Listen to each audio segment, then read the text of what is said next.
Morning, and thanks, Jeff, for the introduction. Thanks to the organisers for the opportunity to speak today. I know there were several talks yesterday specifically focused on DNA vaccines, and there'll be several more in the sessions to come. Specifically, in the next session, Bernadette Ferraro, who at the time of the work that she's going to talk about worked at the University of Pennsylvania, is now actually an employee of Inovio Pharmaceuticals.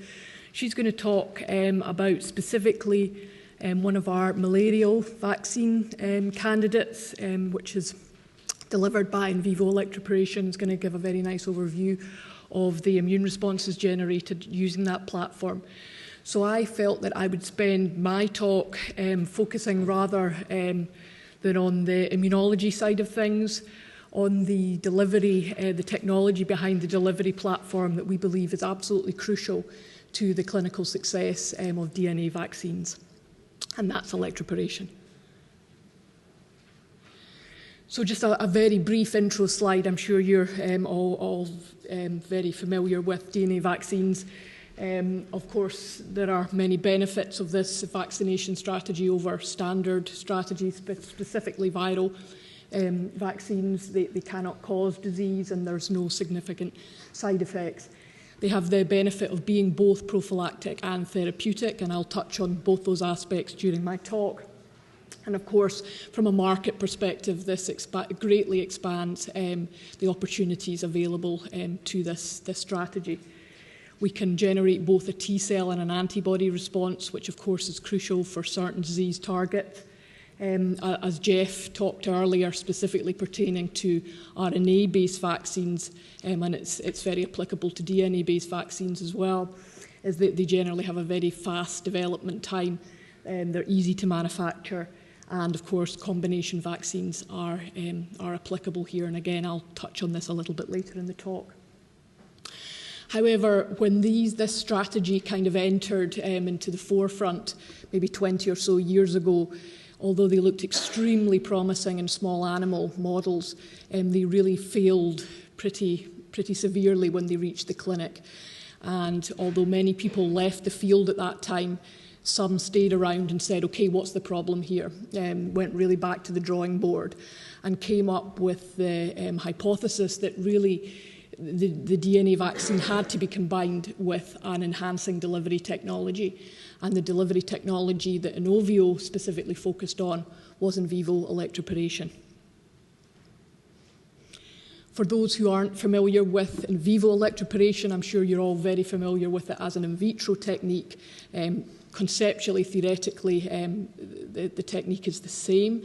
But in the case of in vivo electroporation, obviously we're targeting cells in a tissue rather than in a monolayer or in suspension in a cuvette. So a very basic, simplistic overview here. You generally deliver the vaccine to your target tissue of interest. In the case of Inovio, we specifically focus on either IM or ID electroporation. You apply electrical pulses, and there are many, many different ways of doing this. In this particular example, it's an invasive technology to do that. This causes perturbations in the mammalian cell membrane, allowing essentially pores to form in the membrane, allowing the passage of large macromolecules, in our case, plasmid DNA, into the cell. These are trapped into the cell essentially becomes a factory for your antigen of interest, allowing the driving of the resulting immune responses.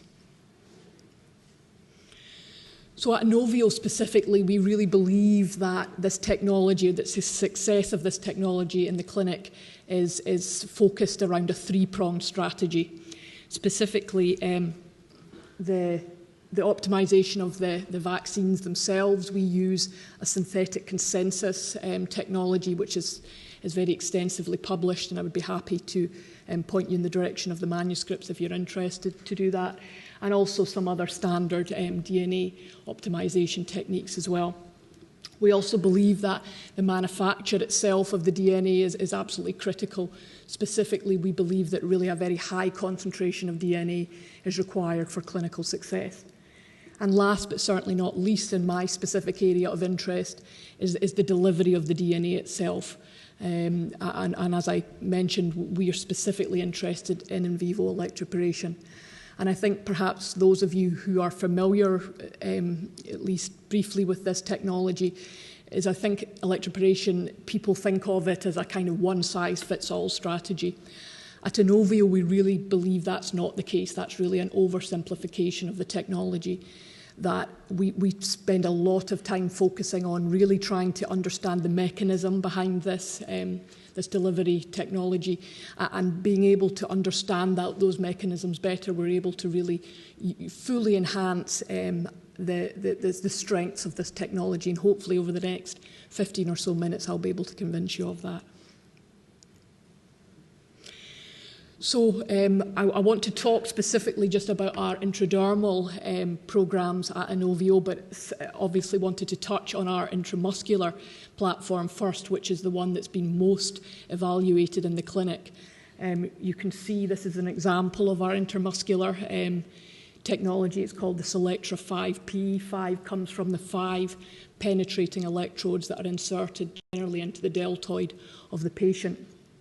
This lists off the trials that this device is either currently or has been historically used in the past, so you can see really quite extensively. And we've now immunised over 550 patients with this particular device, which totals almost 1,500 vaccinations. Just very quickly, I wanted to specifically focus on our therapeutic phase 2 trial. We're extremely excited and we really believe that it's an absolute milestone event for DNA vaccines plus electroporation in the clinic. We announced the data from this trial approximately a month ago, and we were extremely excited to be able to say that we met both our primary and secondary endpoint for our therapeutic HPV vaccine, which was the first demonstration of clinical efficacy of a DNA plus electroporation in the clinic.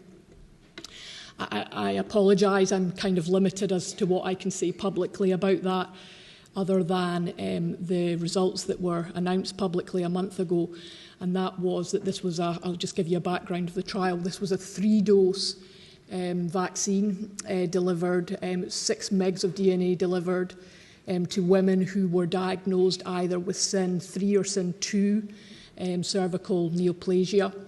And our primary endpoint was looking at SIN regression.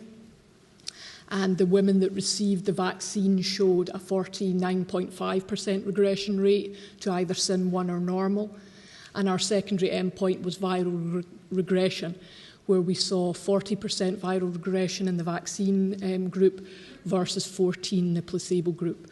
So it's really a very exciting time for both the company and the field in general, and we're just now gearing up to initiate our phase 3 trial starting in 2015.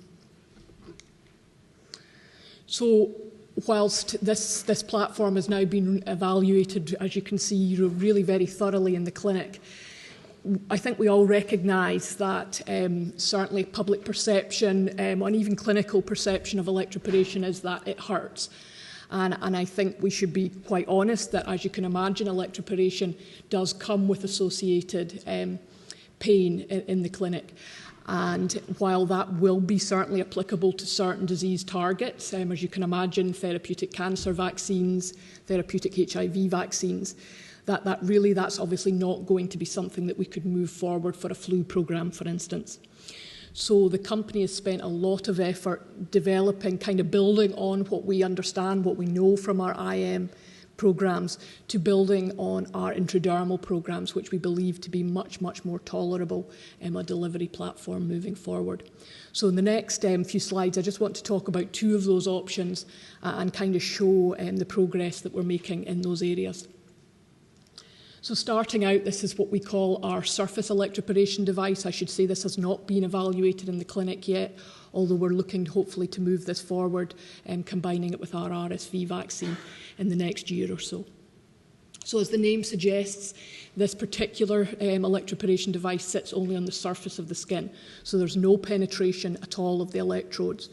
We use an ultra low applied voltage with this device, so we believe that the electric field that's generated here is extremely shallow to the point where it isn't able to activate the deep nerves in the skin. So we really think this device is going to be extremely tolerable and very possibly painless, although I haven't had a chance to evaluate that in the clinic yet. So you can see that this is really an option for prophylactic and pediatric vaccine delivery. So this is a schematic really of what the device looks like, pretty straightforward.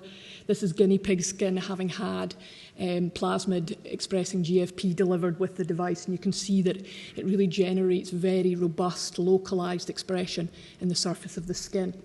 This is a plus and minus electroporation, so again, for those perhaps not familiar with electroporation, really without it you get very, very low levels of expression, but with electroporation you're enhancing that expression approximately at 100 to 1,000-fold, depending on the construct of interest. We took sections of guinea pig skin here, and what you can see is that really the majority of the expression using this particular delivery mechanism is in the epidermal region of the skin. So a major limitation, as I'm sure you're all aware of, to intradermal delivery is limitations on the volume you can deliver. Whereas with IM electroporation, very standardly, you can deliver a mil, even more. Whereas with intradermal delivery, you're really limited to around 100 microliters, and that's due to the stratifying nature of the skin and damage that's generally generated when you would deliver anything more than 100 microliters. So building on the technology that I showed in the previous slide, we came up with a multi-head device, which allows us the plasticity to deliver much more in the way of dose via volume using this particular device. And this is actually modular, so I've shown here a 2 and a 4 head device, but it could be a 6 head, it could be an 8 head, it could be a 10 head device. So you can see that using this particular device, we can now get up to the same volumes as we can achieve with intramuscular electroporation. And a secondary benefit to this particular device is that there are some incidences where plasmids delivered in a cocktail can have an interfering effect. This is not something that's common, it is a rare event, but using a device like this would allow you to spatially separate the expression of those plasmids whilst delivering them simultaneously. So from a patient perspective, they get a single treatment, but from an immunological perspective, you have no issues related to interference. This particular technology was developed in collaboration with Dr. Smalljohn at US AMRID, specifically looking to deliver her Hanta and Pumala vaccine where there is an issue with interference, and also we've used it in our Lassa vaccine collaboration as well. So just a little background on the expression kinetics of DNA vaccine expression in skin. This again is in a guinea pig model, which we think of as probably the best animal model for dermatological research. What you're looking at on the top panel is, this top panel and the second panel, is the expression in the skin of GFP. I don't know if it's terribly clear in this room, so I apologise, but I'll talk through it. You can start to see expression, sort of gross expression around about 6 hours, peaking around about the 24 to 48 hours, and then that expression is lost in the skin about day 7. This is very, very much expected just due to the turnover of the epidermis in the guinea pig. That is longer in humans, where the guinea pig turnover is about 7 days. In human skin, it's closer to 14 days. So we took biopsies of what you're looking at here and sectioned them and looked for histological expression. And to my surprise, actually, we saw expression as early as 1 hour post using this delivery technique. And you can see that at day 7, the cells expressing the DNA are sloughed off because they've reached the stratus corneum, which is the kind of the barrier layer of the skin. From a inflammation, tissue damage expression, we looked at H&E staining here. And because of the delivery nature of this device, which really uses very mild parameters, we see no evidence of tissue damage at all. But what we do see is infiltration at the site following electroporation. This starts relatively early on, around 6 hours, and persists out actually farther than the expression of the antigen itself. So just coming back to the kind of mechanism of action of this particular device, we use confocal microscopy to confirm really that what we were seeing was expression only in the epidermis of the skin. And why that's crucial or interesting to us is, of course, that's where there's an extremely high population of antigen-presenting cells in the skin. So by specifically targeting this region in the skin, we're really getting absolutely at the immune-rich nature of the skin. So you can see here we've used RFP as a reporter gene, and you can hopefully see that really all that expression is just in that upper epidermal sheet layer. So I guess not terribly surprising, since the epidermis is made up 90% of keratinocytes, we were able to show that we were directly transfecting keratinocytes in the epidermis. And you can see here there's examples of these double positive cells using an anti-keratinocyte antibody and RFP as a reporter gene. But what we were much more excited by was, as we kind of scanned through these sections, we were able to find cells that clearly didn't have a keratinocyte-like morphology and in fact looked much more dendritic of nature. And so an example here at 4 hours post-treatment was a cell showing this dendritic-like morphology, and this particular cell appears to be traversing the epidermal to dermis layer, which is called the basement membrane. Seems to be, so has both a dendritic-like cell morphology and seems to have the motile phenotype that you would expect from a DC. At 6 hours post-treatment, we started searching for these cells, and were really quite exciting to find that they seem to be moving from the epidermis into the dermis.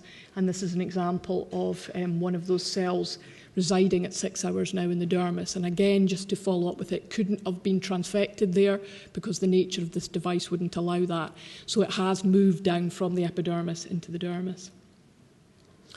We looked a little bit more detail into this, and again, I apologise, it's probably not terribly clear when it's projected, but suffice to say that we were able over time to show the movement of these transfected DCs in the epidermis down into the dermis, to the point that around about 8 hours, we could see them interacting with lymphatic vessels in the dermis. We were able to quantify that movement over time. And you can see that here. So if they're going somewhere, you've got to assume that they're perhaps trying to make it to the lymph node, and we were able to indeed find GFP positive cells in the lymph node. And again, we were able to quantify this. I'm just going to move very quickly on here. This is an example of one of our electroporation devices that has been used in the clinic. This is our Selectra 3P. So unlike the 5P, which is intramuscular, this device is intradermal. It has 3 electrodes that penetrate 3 millimeters into the skin. And we've used this extensively for our flu program. You can see that it gives both expression on the surface, but also on the underside of the skin. And unlike the previous device, this particular device is able to transfect a much more diverse, wide-ranging cellular population, extending to fibroblasts in the dermis, adipocytes and myocytes in the smooth muscle connective layer at the bottom of the skin. Just to give you a very brief look at the immunology here, we compared our ID device to our IM device. Historically, people had always felt that ID delivery could only drive a humoral response. We found that really not to be the case. And if anything, they actually seem to give quite equivalent immune responses. So this is my last slide, and just really the take-home message here is that while the 2 devices that I talked about in depth here both target the skin, due to the device design and the input voltage parameters or current parameters, they're able to drive really quite distinct biological responses. And understanding these mechanisms now allow us to really tailor the delivery device with the antigen of interest, so that we're able to exactly drive the responses that we're looking for. And I'll just finish up by thanking the team at Inovio, specifically the people in red, did much of this work, our collaborators at UPenn, Connie at US AmRed, and other collaborators at Scripps and VGXI. And thank you very much for your time.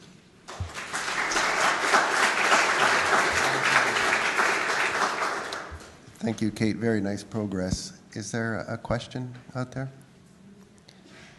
If not, I'll briefly ask one. Kate, what do you think is the biggest barrier between now and sort of broader implementation of the technology? What do you think is the key thing that's holding it back, if any? I think probably, Jeff, this public perception of could EP really be applied broadly in the clinic? I think that's something that's really is a hurdle for the field. And I think that, generally us, and of course there are many other people working in the field, have to do really a sort of public outreach job at highlighting the advances that we've made in the technology, and that what once was a very invasive and really quite a painful procedure is really now able to be achieved in a much more tolerable way.